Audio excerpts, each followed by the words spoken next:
Aula de hoje, seguindo no nosso tema, Teologia Prática na Vida da Igreja, nós vamos continuar falando sobre como nós amamos a nossa igreja e como nós amamos o nosso irmão dentro da igreja. Nós vamos tratar do último verbo da última aula, porque nós não tivemos tempo, que é o congregar. Nós vamos falar de mais dois, que é o cuidar e o servir. Que é o cuidar e o servir. Aqui, nossa aula do dia e a data. A pergunta que nós estamos lidando, só lembrando os irmãos que nós estamos nos embasando nesse livro. Se você tem ele em casa, sugiro que você, encorajo que você leia. Esse autor, Tony Merida, ele escreveu Ame a Sua Igreja para tentar preencher uma lacuna nas igrejas e na vida das pessoas que ele estava percebendo, que era o seguinte: às vezes a pessoa estava na igreja há muito tempo e não sabia muito bem o que fazer ali, ou como fazer, né? Ou outras pessoas também que precisavam de encorajamento, precisavam de amadurecimento, precisavam ser chamados a atenção para a realidade da igreja local e para o nosso envolvimento com a igreja local. Então, ele escreve esse livro. E eu julguei por bem, assim também como o pastor Maurício, de estudarmos ele aqui. E é isso que nós estamos fazendo, é nisso que nós estamos nos embasando. Vocês lembram disso? Sim ou não? Sim, né? Então, ok. Como eu amo meu irmão, como eu amo a minha igreja. Vamos para o nosso primeiro verbo de hoje. A gente vai seguir o mesmo esquema da aula passada. Eu preciso que vocês estejam participando e atentos nas contribuições. Congregar. Eu amo a minha igreja e eu amo o meu irmão quando eu congrego, quando eu estou ali. Isso significa valorizar o ajuntamento solene. E aí eu trouxe uma frase do livro que resume bem a ideia que é esse congregar. Diz assim, o Tony Merida no livro: congregar não é apenas um aspecto essencial do discipulado, mas também uma antecipação da futura reunião de todo o povo reunido por Deus em adoração ao Cordeiro. O que fazemos durante o ajuntamento solene é importante não apenas para o nosso crescimento em piedade, mas é também uma boa forma de apresentar o Evangelho aos descrentes. É isso que ele resume, né? Esse verbo, assim como ele resume esse verbo congregar. E eu queria que você compreendesse que não congregar semanalmente é uma coisa muito arriscada. Ela é uma posição arriscada, né? Porque a reunião comunitária, como nós temos visto e nós temos aprendido aqui, até mesmo em outras aulas de outros temas, a reunião comunitária é um dos meios que Deus se utiliza para sustentar e abençoar o seu povo pela obediência a longo prazo, pela permanência a longo prazo. E aí você pode virar para mim e falar assim, mas pastor Jonatas, só o fato de eu estar fisicamente na igreja, eu já recebo, né, essa bênção, esse fortalecimento? Sim. Muitas vezes a gente não vai perceber isso como se fosse um supertônico, né? Um biotônico Fontoura, quem é da época aí do biotônico. Você toma uma colherada e você está super forte. Talvez você não vai perceber dessa forma, ou então o espinafre do papai, né? Você está fraco e você come um pouco de espinafre e você fica muito forte. Talvez você não vai perceber assim, porque o Senhor vai trabalhando na nossa vida de forma gradual. O Senhor vai trabalhando na nossa vida aos pouquinhos. Mas sim, em alguns momentos sim, você vai ter esse tônico, né? Onde você está abatido, onde você está cabisbaixo, onde você precisa de uma palavra de encorajamento, uma palavra de exortação, palavra de confrontação, e você está presente com os seus irmãos, e a reunião, o ajuntamento, a sua presença na comunidade já te fortalece. Então essas duas coisas podem acontecer. Mas sim, o Senhor nos fortalece, o Senhor nos sustenta, e o Senhor nos abençoa quando nós estamos diante do povo dele constantemente. Esse é o ensino das Escrituras. E não fazer isso é muito arriscado. Olha só o que diz lá em Hebreus 10, 25. Eu peço que você abra a sua Bíblia.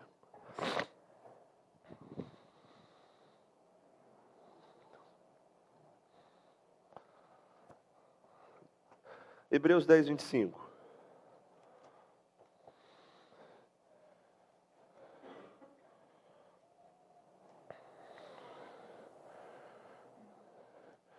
Hebreus 10, 25 diz assim: não deixemos de nos congregar, como é costume de alguns. Pelo contrário, façamos admoestações, ainda mais agora que vocês veem que o dia se aproxima. Esse é o testemunho da palavra de Deus. E o que envolve esse congregar aqui? Quais são as coisas que estão envolvidas nele? Eu coloquei apenas algumas. Congregar envolve ouvir a palavra com o povo de Deus. Envolve celebrar a ceia do Senhor. Envolve cantar com o povo de Deus. Envolve orar com o povo de Deus. E a gente poderia colocar outras também, né? Envolve ler a palavra, envolve participar de situações de discipulado, de amizade e tudo mais. E um exemplo que eu queria trazer para os irmãos é o exemplo da pandemia. A pandemia de coronavírus que a gente passou, né, há pouquinho tempo atrás. Porque na pandemia, a bênção da adoração comunitária nos foi tirada, ela nos foi restringida, pelo menos por algum tempo. E a pergunta é, como você ficou nesse período?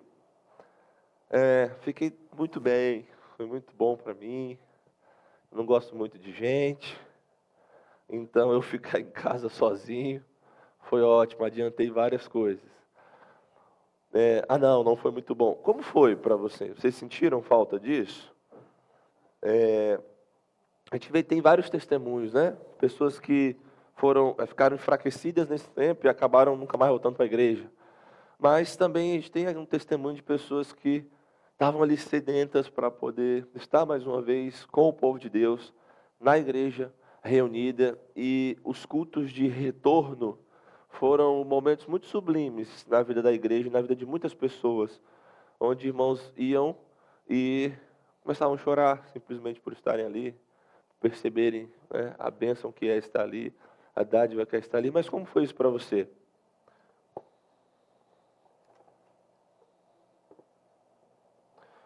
Ninguém passou pela pandemia de coronavírus? Ou não?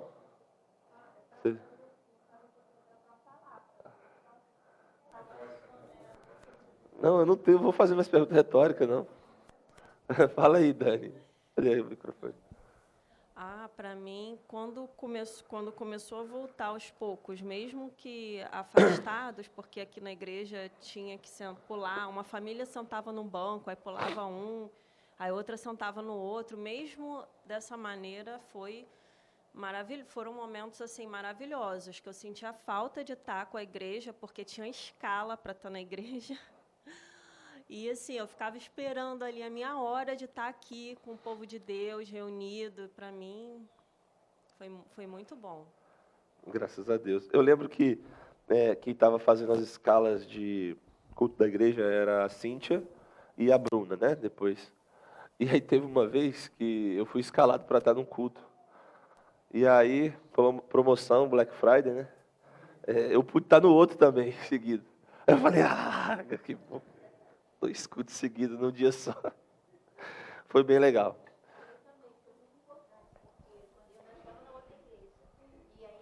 Nós estávamos sentindo falta de ir, mesmo estando naquela igreja, a gente ia lá, porque era a igreja que nós tínhamos, né? E ela fechou porque teve uma pessoa que teve Covid. E nós ficamos lá fora. E a Luciana começou a procurar uma igreja, porque eu pudesse ir pela idade, foi na Presbiteriana. Aí eu comecei a falar, não, é muito longe. Aí ela foi no site e viu essa igreja aqui. E aqui não teve problema. E foi quando eu cheguei aqui. Isso, para mim, é um privilégio. Naquela pandemia, eu poder chegar numa igreja onde a palavra é trazida, onde a palavra é falada, aqui, ensinada, e é o evangelho que é trazido. Isso, para mim, foi um presente que eu jamais vou esquecer. Sim, foi na amém. pandemia.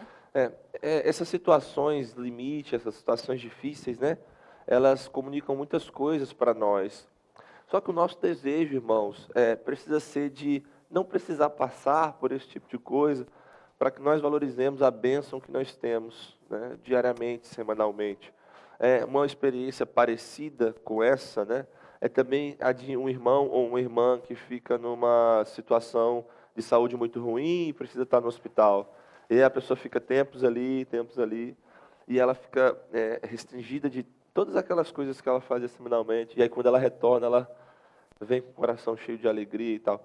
Eu creio sim que Deus usa essas situações para despertar o nosso coração.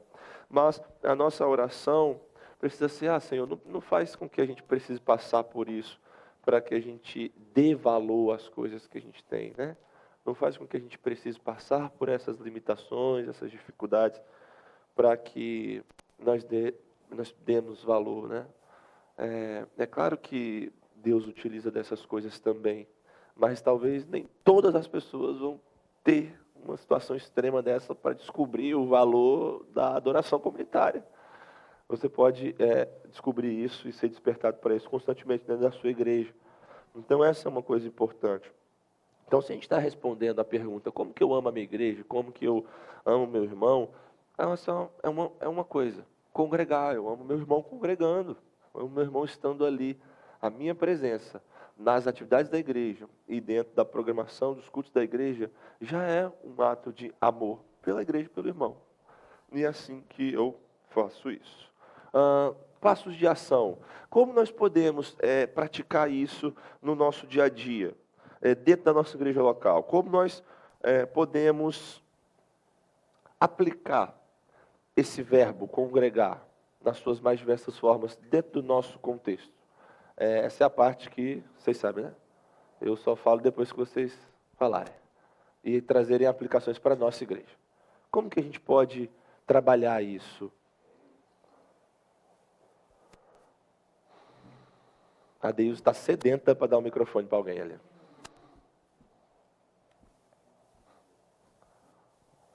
Acho que aproveitar todas as oportunidades que você tem de reunião, né? Porque a pessoa escolhendo, não vou de culto, não vou de não, só gosto de ir. Eles fazem isso aqui, eles fazem.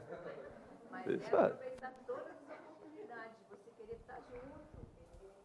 Sim, sim. Quem mais? Evandro ali, ó. Depois a Rafa. Pode ir, tem dois. Bem rápido.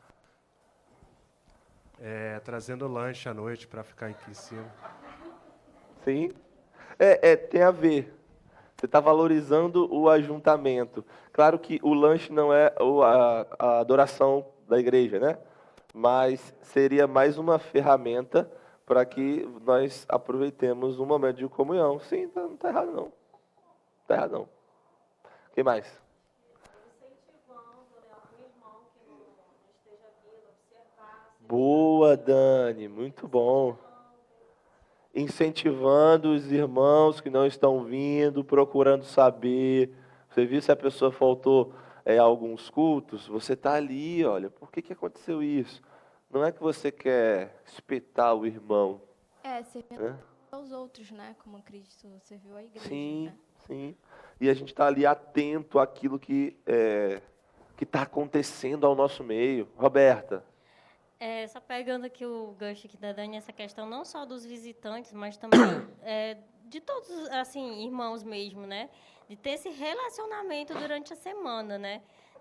Procurar, eu acho assim interessante, tipo assim, você fazer algum estudo com algum irmão, fazer alguma leitura de algum livro juntamente com a Bíblia, fazer algum estudo, fazer alguma coisa, chamar para tomar um café. Ter às vezes a gente fica esperando que a gente seja servido, né? Eu quero ser servido, eu quero ser chamada. Ninguém liga para mim, ninguém manda mensagem para mim. Mas e aí, você já mandou mensagem? Você já ligou? Você já fez alguma coisa? Eu acho interessante isso. A gente fica esperando o outro, mas a gente não tem, às vezes por vergonha, ou às vezes por... será que a pessoa tem... Fica colocando, acho que, algumas coisas e eu acho que a gente tem que ter mais ousadia, mais, assim, presença mesmo, sabe? Assim, de se importar mesmo um com o outro, né? Ok, eu vou apontar algumas coisas aqui que são importantes e também aquilo que vocês falaram, com certeza. Ó. Primeiro, reconhecer que você precisa de sua igreja precisa de você. Isso é uma coisa que você faz, assim, não é o outro que faz, você. Você reconhece, né, que você precisa e que a sua igreja também precisa de você. Santifique as noites de sábado. Vocês conseguem entender isso? Santifique as noites de sábado, se prepare para o domingo. Então, se eu sei que o domingo é um dia pesado, é um dia de programação da igreja, é o dia que vai ter ceia, vai ter assembleia, vai ter o culto, vai ter a EBD, aí depois tem o culto da noite, tem as programações. Como é que eu vou tocar o terror na noite de sábado? né? E se você tocar o terror, você tem que arcar com suas consequências, né? Mas santificar as noites de sábado é uma coisa importante, que a gente se prepare para estar na igreja. Por quê? Porque o congregar é importante, né? O que mais? Prepare-se para o drama familiar que pode acontecer em sua casa na manhã de domingo. Quem aqui tem filhos e nunca passou pelo drama familiar nas manhãs de domingo? É o filho que olha a irmã e fala: ah, ela botou o dedo no meu olho, pai. Ah, ele me bateu. É o bebê que faz aquele cocô maravilhoso na hora, Sara, certinho. Na hora de sair, assim, um cocô que ele nunca fez. Aí você fala: gente, saiu dessa criança? Aí você precisa usar uns 3 pacotes de lenço umedecido para limpar. É o vômito que é uma cascata, que cai em tudo e suja a sua roupa. A roupa que você já tinha passado. E aí você vai acabar chegando mais tarde na igreja. É o pneu do carro que fura. É o Uber que cancela 10 corridas. Aí você fala: esse inimigo está furioso. Olha só, é a perseguição contra os crentes. O aplicativo ninguém aceita a corrida. Né? É o marido que já está lá pronto. E a esposa está. Não vou nem olhar para esse lado aqui, ó. Não sei por quê. Vocês estão rindo. E eu estou, bora, bora. Então, dramas que podem acontecer, né? Dependendo da sua realidade. Né? Você está lá esperando o ônibus, você faz o sinal e o motorista passa direto. Esse motorista é ateu, ele não crê em Deus. Estou aqui com a Bíblia no braço. Enfim, são situações que nós precisamos estar preparados. Por quê? Porque essas coisas acontecem. Nós estamos a caminho da igreja, nós estamos a caminho do tempo de adoração comunitária. E nós não podemos deixar essa bênção. Nós não podemos também deixar com que essas coisas acabem com o nosso dia. Acabem com o nosso humor, de forma que a gente fique impedido de olhar para o outro e de enxergar as necessidades dos nossos irmãos, e de servir os nossos irmãos, e de amar a nossa igreja, e de amar o nosso próximo. Né? Por fim, né, desenvolver algumas tradições especiais em dias de culto público.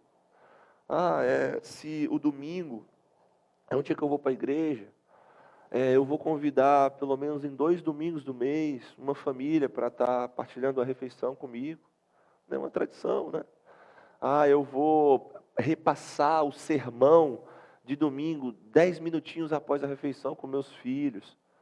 Eu vou cantar uma das músicas que nós cantamos no culto antes da nossa refeição, antes da sobremesa.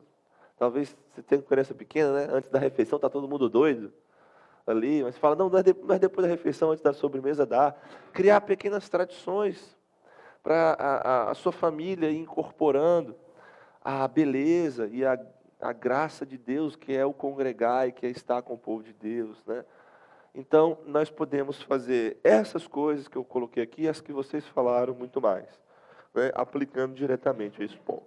Ok, irmãos? Isso aqui foi o ponto da nossa última aula. Seguir aqui para os 2 pontos dessa.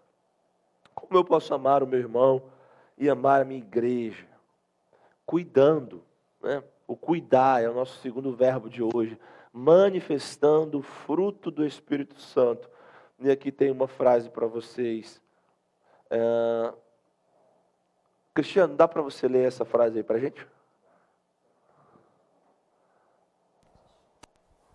Por favor.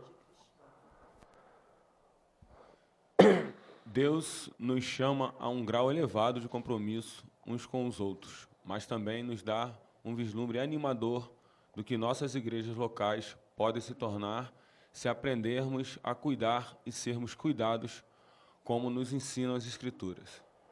Uma das características mais marcantes da igreja primitiva, da igreja dos primeiros séculos, dos primeiros tempos da igreja, era o cuidado que os membros tinham uns com os outros.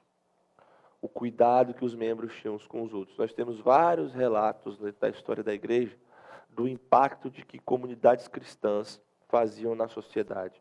E uma das coisas mais marcantes que nós podemos perceber era o testemunho dos de fora, ou seja, dos que não são crentes, a olharem para os crentes e falarem assim, olha, eles podem ser muito estranhos, eles podem ser muito esquisitos, eles podem adorar um Deus que a gente não entende muito, mas eles se amam. Eles cuidam uns dos outros. Então, o impacto que o cuidado, né, tinha nos primeiros anos da igreja era muito forte. E é algo que nós precisamos também aprender, né, e aplicar na nossa realidade. Uma pergunta para vocês, né, se alguém espiasse a nossa igreja hoje, agora, o que mais chamaria a atenção dessa pessoa?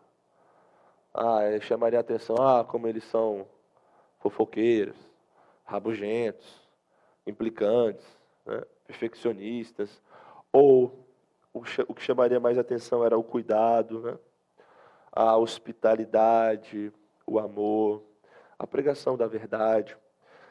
Essa é uma coisa que nós precisamos pensar constantemente. O testemunho que uma igreja precisa dar para os de fora e para os de dentro também olha como eles cuidam uns dos outros. Sim, são imperfeitos, sim, tem suas fraquezas, sim, tem momentos que a gente vai fazer as coisas de forma limitada, sim.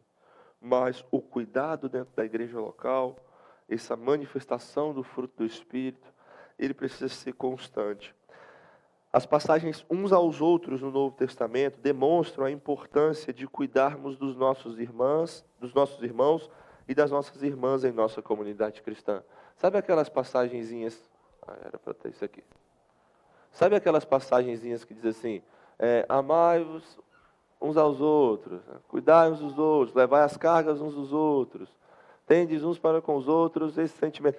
No Novo Testamento está repleto dessas expressões, uns aos outros, uns com os outros, uns dos outros, repleto. E toda vez que você vê essa expressão, toda vez que você vê essas palavras, você vai olhar um aspecto de cuidado no qual a igreja ela desempenha com o seu próximo, né, com os seus membros. Eu coloquei aqui alguns aspectos do cuidado. Está aqui, será? Tá. Eu queria que você abrisse sua Bíblia em Gálatas, para a gente ver algumas coisas aqui.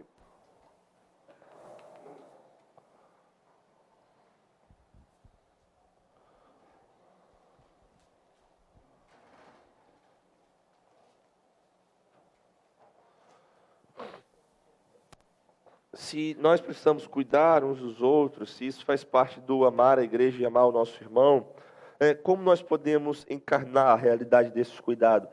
Porque lembra, irmãos, quem estava aqui na última aula, eu incentivei vocês a serem mais assertivos nas respostas. Por exemplo, se eu virar aqui e falar assim, nós precisamos cuidar uns dos outros. Quem discorda de mim? Alguém discorda de mim? Mas a pergunta não é que nós precisamos cuidar uns dos outros. A pergunta é como a gente faz isso. Então a gente precisa ser mais específico no nosso cuidado. E aqui eu trouxe algumas coisas e eu quero incentivar os irmãos também a pensar em outras. Mas, primeiro, Gálatas 6:1 diz assim, irmãos, se alguém for surpreendido em alguma falta, vocês que são espirituais, restaurem essa pessoa com espírito de brandura, e que cada um tenha cuidado para que não seja também tentado. Então, uma das formas de cuidado que a Bíblia diz que nós precisamos ter é cuidado para lidar com aqueles que caíram em pecado. E nós precisamos colocar em prática o ministério da restauração. Então, se você virar para mim e dizer assim, pastor Jonas, nós precisamos cuidar uns dos outros na igreja local, eu vou dizer assim, você está correto, mas eu também vou fazer outra pergunta para você, como a gente faz isso? Um dos testemunhos da Escritura é isso, olha, a gente precisa lidar com aqueles que caíram em pecado, e está pronto para praticar o ministério de restauração. Como que a gente lida com o irmão que caiu em pecado? É uma pergunta para vocês. Não é para mim. Como nós lidamos com o irmão que caiu em pecado dentro da igreja? Exortando, disciplinando, exortando em amor, caminhando com ele. O que mais?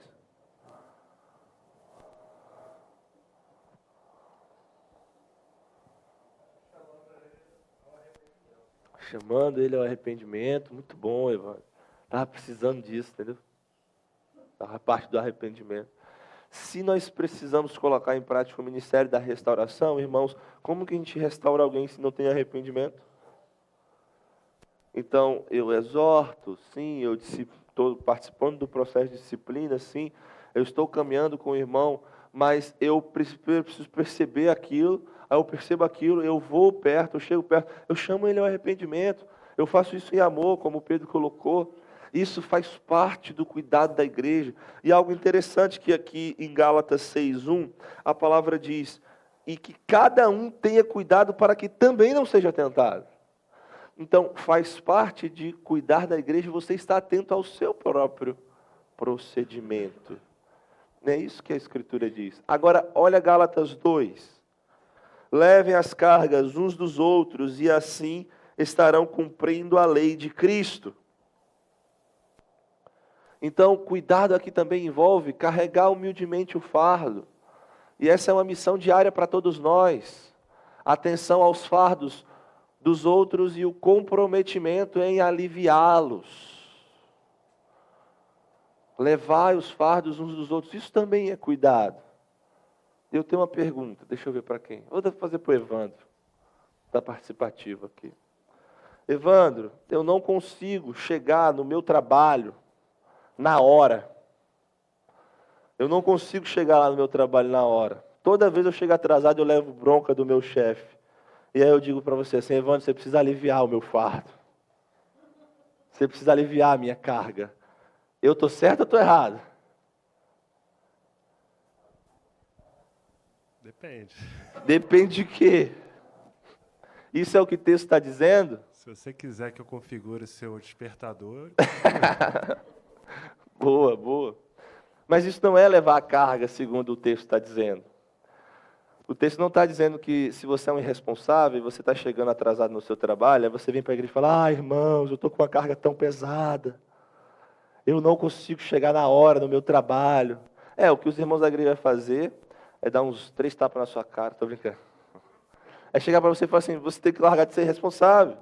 Você precisa acordar mais cedo e você precisa ir lá e fazer, porque isso é uma responsabilidade sua. Sua.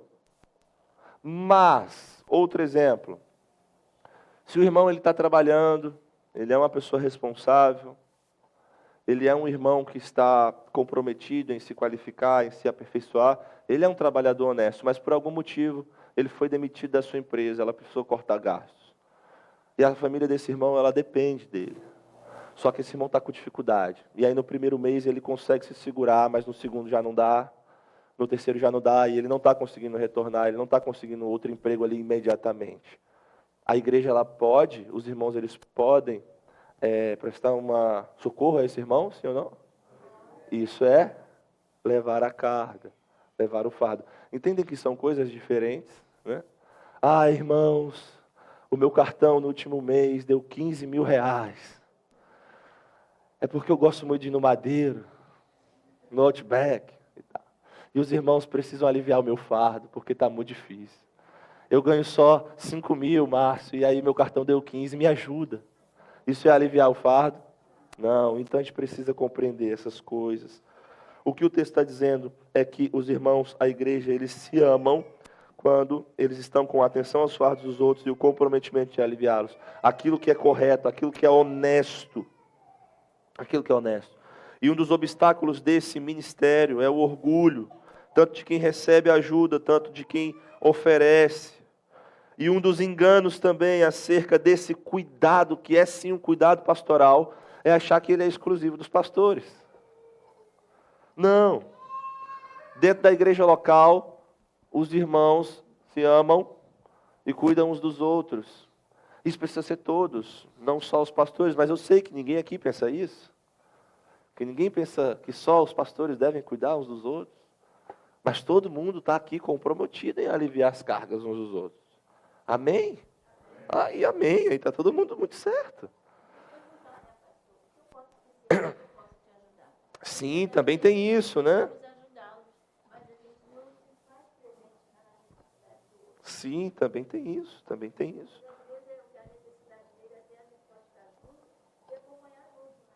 Sim, também. Então, o cuidado envolve essas realidades. Eu coloquei outro ali, versículos 6, 7 e 8. Vamos olhar aí, no texto de Gálatas. Mas aquele que está sendo instruído na palavra, compartilhe todas as coisas boas com aquele que o instruiu. Não se enganem, de Deus não se zomba, pois aquilo que a pessoa semear, isso também colherá. 8. Quem semeia para a sua própria carne, da carne colherá corrupção, mas quem semeia para o Espírito, do Espírito colherá vida eterna. Então, no primeiro texto de Gálatas 6,6, cuidado envolve compartilhar generosamente, nesse caso aqui específico, que a igreja cuide dos ministros da palavra, né? Cuide dos seus líderes, isso é essencial. E nos versículos 7 e 8, que cada um também cuide da sua santidade pessoal.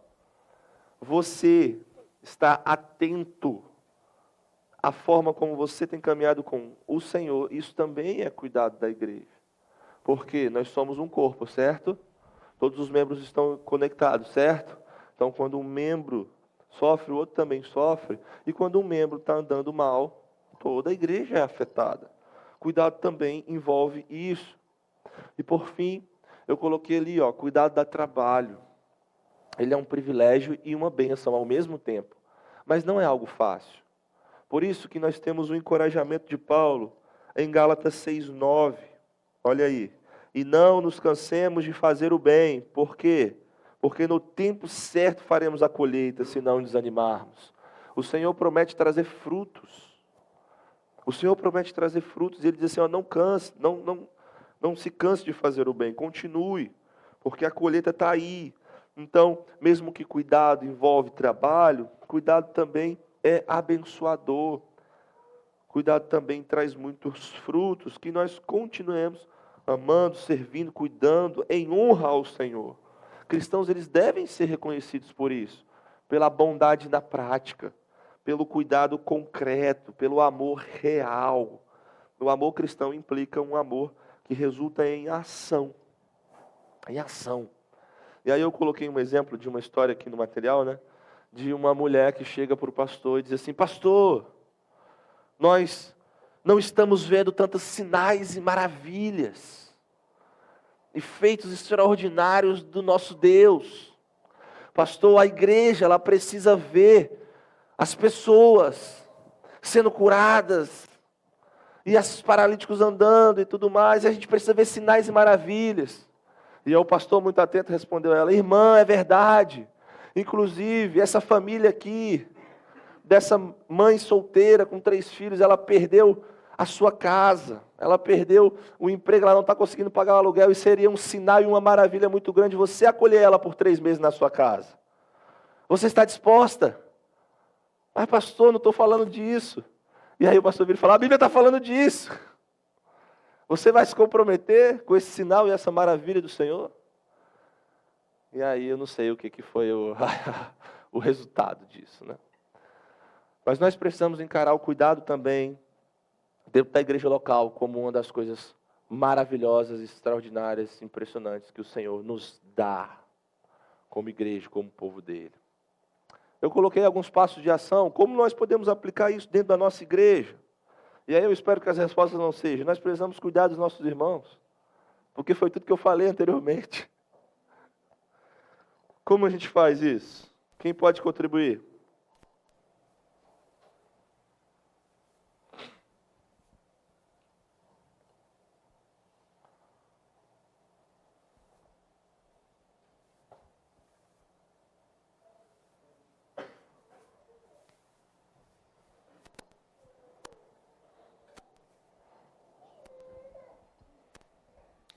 Uma das maneiras é exercendo o fruto do espírito, domínio próprio, sendo tardio em se ofender, por exemplo. É uma Sendo forma de tardio em servir se os irmãos. ofender. Longânimo. Ah, ok. Pode ser. Sim. Tá bom. O que mais?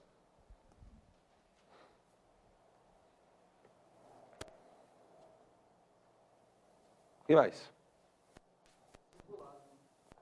Como?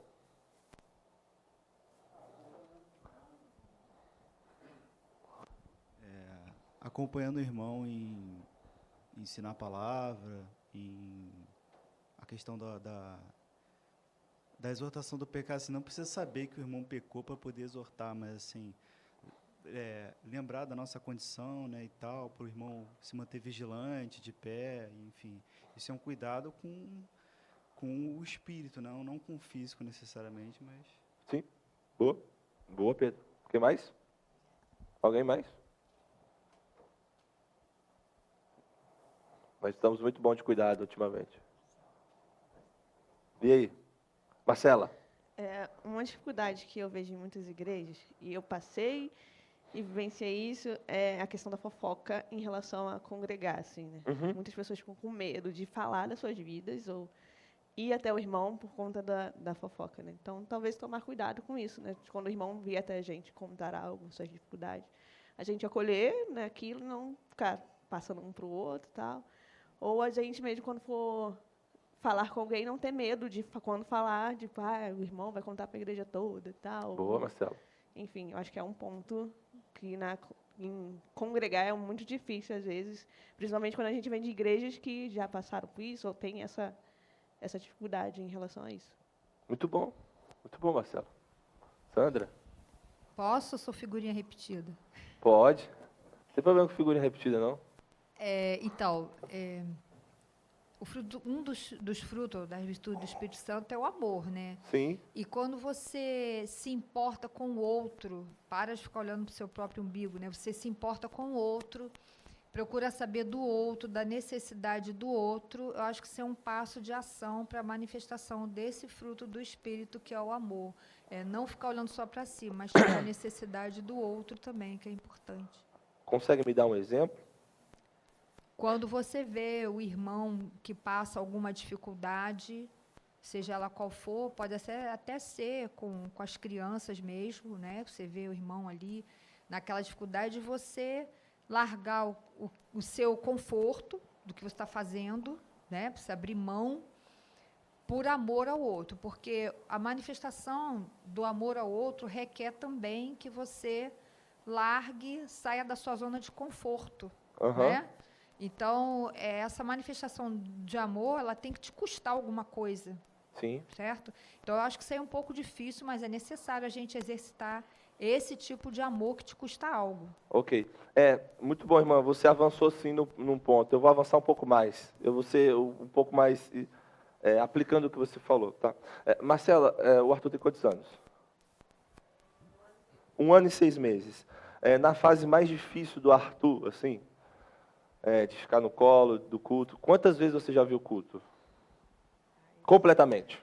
Difícil. Hã? Difícil. Difícil, né?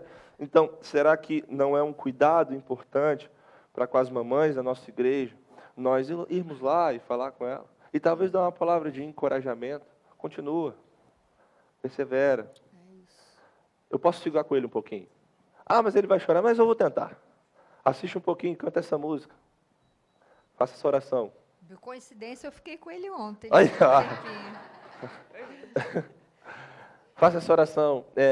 Escuta essa parte do sermão. Eu vou tentar aqui, né? Eu vou tentar aqui ajudar em alguma coisa que eu posso. Eu estou vendo todos os cultos, eu ainda não tenho filho, eu ainda não preciso estar nessa dinâmica, então deixa eu tentar ajudar de alguma forma, os maiorzinhos e tudo mais. Isso é um cuidado aplicado ou não? Vocês estão entendendo o que eu estou falando?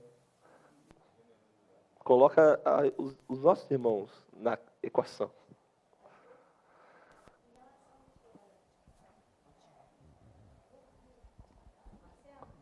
Realmente, porque muitas das vezes a gente está passando dificuldade, passando algum problema com a família, e a gente não consegue trazer para a igreja, porque às vezes é uma coisa muito pessoal. Mas quando a gente traz, a gente vai conversar com alguma pessoa, ainda que seja para orar, ela vem e conta aquele detalhe que nós falamos, que não queria que saísse daquela pessoa, Sim. que ficasse ali. Aí é a preocupação desse encontro, dessa ajuda, sabe? Porque quando a gente pensa que pode falar o que está fazendo o sofrimento da gente, a gente consegue falar com a pessoa, não, tudo bem, eu vou orar, mas outras pessoas ficam sabendo também. Aí a gente pede sigilo, mas não pede, né? A gente pede oração e pede e desabafa. Então acaba a gente ficando guardando aquela mágoa para a gente sozinha. É, E mas eu- assim, não é a coisa boa também, né? Também não Os é. dois lados estão ruins. Não é isso que Mas os dois prende. lados precisam cultivar a confiança e o relacionamento. Sim. Também. Então, Sim. quem fala para aquela pessoa, seja da que maneira for, e a gente pediu, não fala nada para ninguém, não. Mas não pedir, a gente já está na dúvida se deve ou não falar. E guarda para si, né? São, novamente, relações de confiança, discernimento. Tem gente que fala assim também, ó, não conta isso aqui para ninguém não e tal. Só que às vezes a pessoa que está ouvindo não sabe tão bem quanto tratar aquilo, né? Precisa talvez falar com outra pessoa mais sábia, que entende melhor a situação para poder ajudar. Então, essas questões a gente precisa novamente de bastante discernimento, né?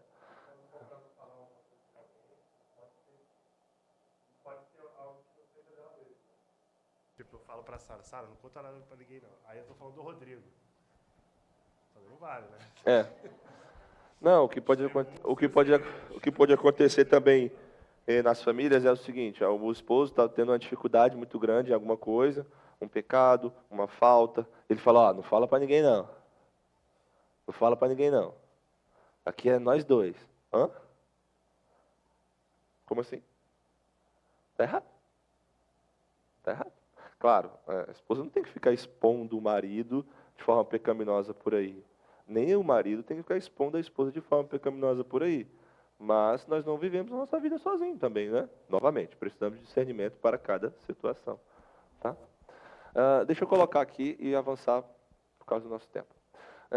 Alguns passos que eu coloquei. Tá? Realize as importantes obras de restauração, carregar os fardos, partilhar e fazer o que é bom. Reconheça que o cuidado para com pecadores e oprimidos é um ministério que todos os crentes devem desempenhar. Então, você pode se aperfeiçoar no seu cuidado. Como você se aperfeiçoa no seu cuidado? Você se aperfeiçoa no seu cuidado lendo livros sobre aconselhamento, sobre cuidado de pessoas, participando, né, das oportunidades que sua igreja te dá para você ter mais entendimento do que é o discipulado, do que você pode falar, como você pode conduzir uma conversa, tentando pegar textos, pregações, artigos, conferências, onde você pode ter essa exposição daquilo que é mais prático dentro da vida da igreja, e aí você vai aprendendo melhor, você vai colocando suas palavras de forma melhor, você vai entendendo melhor como você pode realizar esse cuidado. Então, isso é essencial. Isso é essencial. Sim.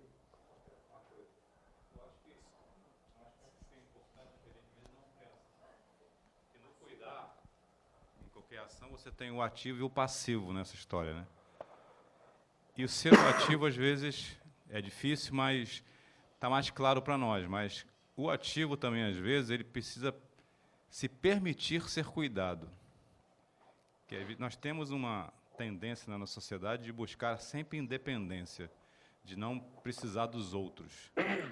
E na igreja você é ensinado a ajudar uns aos outros. E aí, hoje você está ajudando, amanhã você pode precisar de ajuda. E quando você precisa de ajuda, às vezes você fica...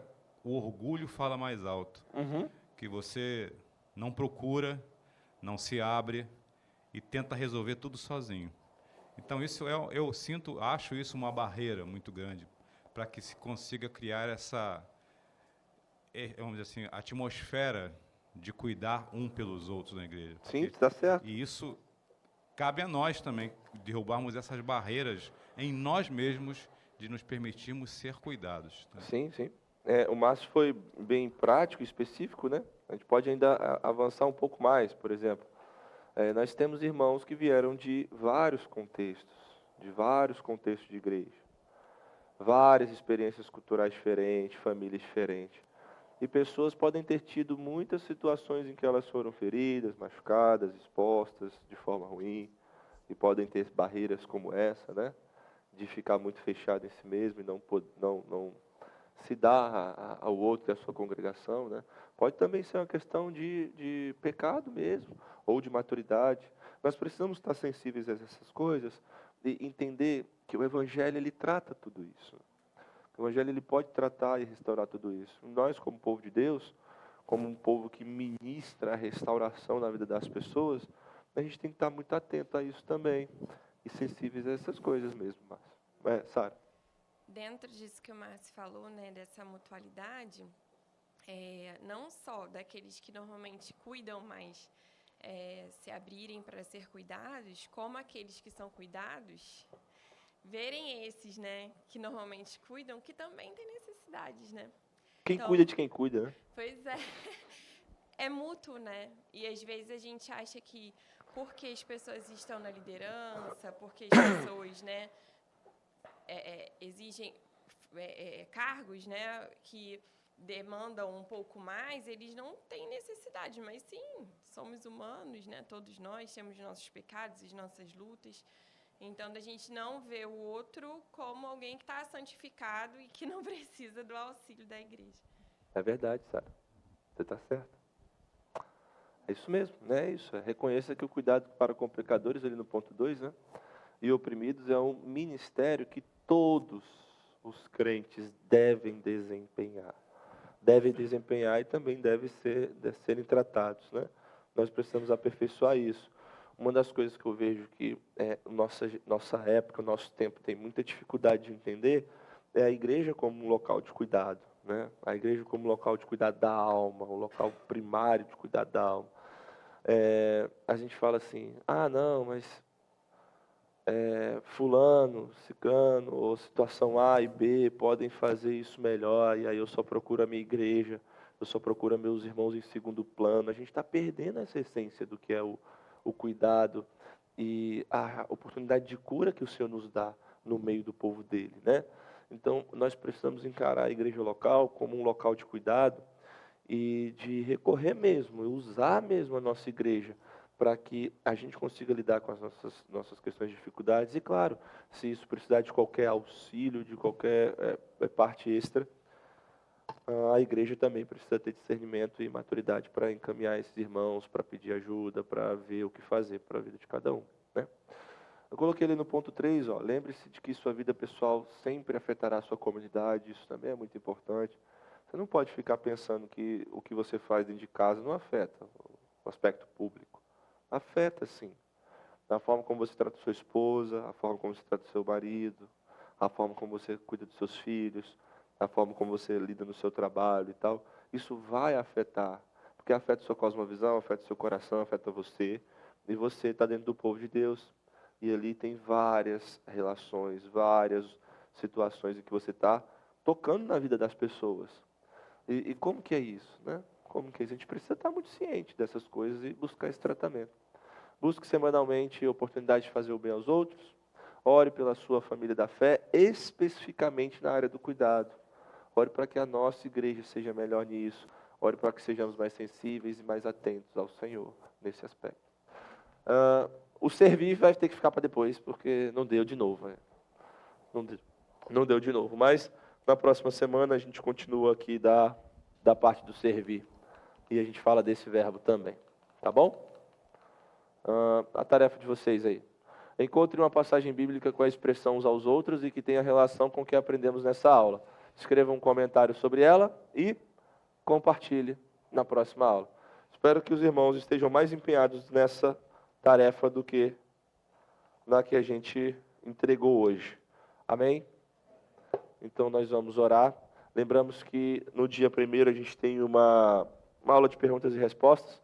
E até agora a gente não recebeu nenhuma pergunta. Que bom, né? Porque ninguém tem dúvida. Graças a Deus, em tudo que nós falamos aqui, nós somos muito claros, assertivos e transparentes, e ninguém fica com dúvida. É muito bom isso. É muito bom, né, Fátima? É muito bom, né? Ninguém fica com nenhuma dúvida. Eu fico muito feliz. Aí quando acaba aqui, vem todo mundo. Então, pastor, que eu estava com a pergunta. Você pode mandar sua pergunta para a gente, para a secretaria, tá? Vamos estar atentos também nesse dia, para que seja um dia abençoado. Eu vou orar. Obrigado, Senhor, pela nossa igreja. Obrigado pelos nossos irmãos. Nos ajude, Senhor, a exercer o congregar e o cuidar de formas bíblicas e que glorifique o Teu nome, para a glória do Senhor. Amém.